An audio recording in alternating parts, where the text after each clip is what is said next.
বিক্ৰি কৰিব কি কথা দাদা কি ছোৱালী বিক্ৰী কৰিব গৈছে is is is is is is is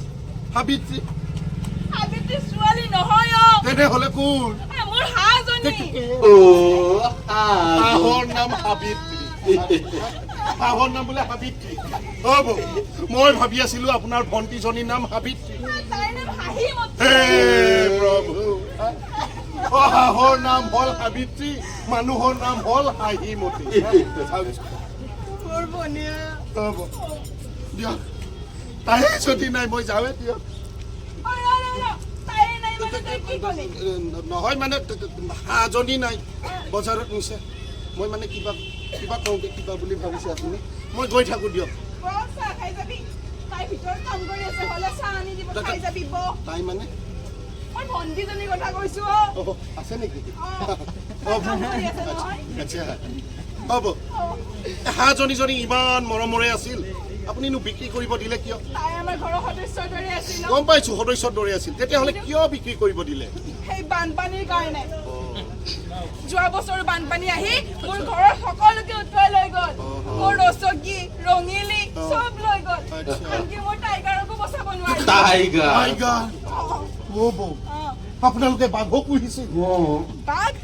ক'ত আপুনি দেখোন ক'লে আমাৰ টাইগাৰকো উটুৱাই লৈ গৈছে তেৰি সেইটো মোৰ ছাগলীজনী ছাগলীৰ নাম টাইগাৰ চব লৈ গ'ল সাবিত্ৰী বাকী থাকিল সেইকাৰণে আজি তাইক বিক্ৰী কৰিব দিলো নহ'লে তাইক গৈ উটুৱাই লৈ যাব নহয় তহঁতে কিয় বানপানীৰ কথা কৈ আছা ন হাঁহজনী কি বানপানীত যাব বুলি বিক্ৰী কৰি দিছা এওঁলোকৰ বোলে বানপানীৰ বাবে বহুত ক্ষতি হৈছে আপুনি কওকচোন ওচৰত আৰু আন মানুহবিলাকৰ সেইটোৱেতো তোমাৰ অকল হাঁহজনীহে গৈছে ছাগলীয়ে গৈছে হা আমাৰ ৰাইজৰ যে কিছুমানৰ ঘৰে উঠি গৈছে হয় নে নহয় খেতি পথাৰ নষ্ট হৈছে নে নাই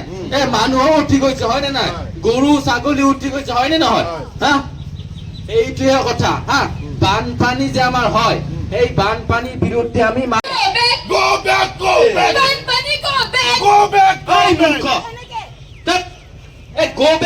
কৰিলে আন্দোলন পাইছা নেকি হা